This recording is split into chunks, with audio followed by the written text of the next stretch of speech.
this garage, we have many violations, electrical violations. We have wires hanging with wire nuts, taped up connections.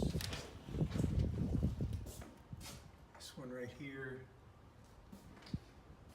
has a cord going to a motion light, plugs in, connections up here that are wire taped. Another splice right there. We have a connection, a wire that's hanging down 3 feet here. We have another splice right there. There's just multiple violations here in this particular garage.